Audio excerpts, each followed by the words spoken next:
அப்பதா சமையல் வாசகருக்கு வணக்கம்ப்பா. இப்போ இந்த சம்மர் சீசன்ல நம்ம இந்த வாட்டர் மிலன், அதாவது தண்ணி பழம், அதை பயன்படுத்தி ஒரு சர்பத் நம்ம வீட்டிலே தயாரிக்கலாம்.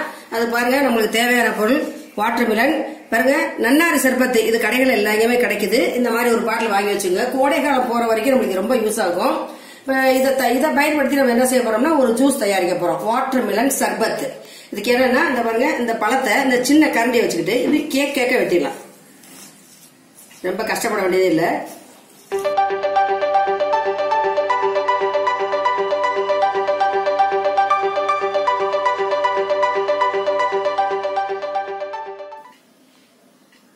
இந்த மாதிரி இந்த வாட்டர் மிலன்ல இருந்து அதோட உள்ளுக்கு இருக்க அந்த பாகத்தை, அதாவது அந்த ஸ்வீட்னஸ் உள்ள பாகத்தை இப்படி குட்டி குட்டியா கட் பண்ணி எடுத்துருப்பா.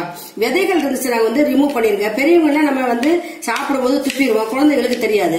அதனால முடிஞ்ச அளவு அந்த விதைகளை ரிமூவ் பண்ணிட்டு ஒரு கிளாஸ்ல இதை சேர்த்துடணும். பெரிய பெரிய பீஸா போட்டுப்பாங்க, சிலர் ரொம்ப குட்டி குட்டியா போடுவாங்க. கடைகளை பாருங்க, ரொம்ப குட்டி குட்டியா இருக்கும். அந்த மாதிரி நமக்கு தேவையான அளவு இதை போட்டு நல்லா குட்டி குட்டியா கட் பண்ணிட்டு என்ன செய்யணும், இது ஃபுல்லா இந்த கப்ல சேர்த்துட வேண்டியதுதான்.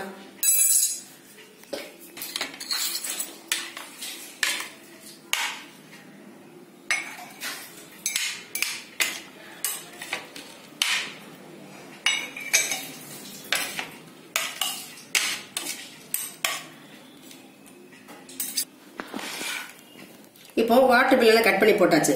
பொதுவாகவே இந்த வாட்டர் மிலனை கட் பண்ணும்போது தன்னால இந்த விதைகள் பெருசா இருக்கிறனால உதிர்ந்து ஆரம்பிச்சிருப்பா. ரொம்ப ரிஸ்கா நம்ம வேலை பார்க்க வேண்டிய அவசியம் இல்லை. இப்போ தேவையான அளவு அதுல சர்பத் சேர்த்துருவோம்.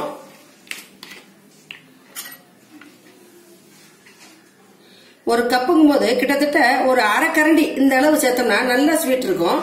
இதை சேர்த்துட்டு இது கூட கொஞ்சம் தண்ணியும் கொஞ்சம் ஐஸும் சேர்த்த வேண்டியதுதான்.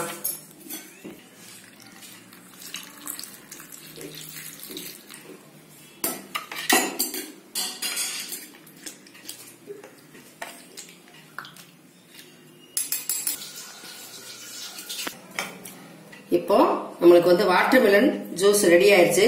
நல்ல நன்னாரி சர்பத்து கூட தேவையான அளவு ஐஸ் கியூப் நல்லா சேர்த்துக்கலாம். இது கூட சேர்த்துட்டு ஒரே ஒரு தடவை நல்லா இதை நல்லா மேலே கீழே நல்லா கிளறி விட்டுக்கிட்டு குழந்தைகள் இருந்து பெரியவங்க வரையும் இது நல்லா சாப்பிடலாம். நல்லா குழு குழுன்னு இருக்கும். வெளியே போய் சாப்பிட்ற கடையில் இந்த அளவு நம்ம சாப்பிட்டோம்னா கிட்டத்தட்ட 30 ரூபா 25 ரூபா சொல்றாங்க. அதுக்கு ஒரு பழத்தை வாங்கிட்டு எல்லாருமே வீட்டுல இருக்க எல்லா மெம்பர்ஸும் நல்லபடியா செஞ்சு சாப்பிட்டுக்கலாம். நீங்களும் இதே மாதிரி வாட்டர் மிலன் நல்ல பழமா தேர்ந்தெடுத்து வாங்குங்க. இந்த மாதிரி ரெடி பண்ணுங்க, ஐஸ் கியூப் சேர்த்துக்குங்க.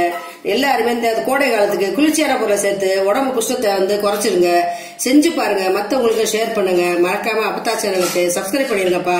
நன்றி, வணக்கம்.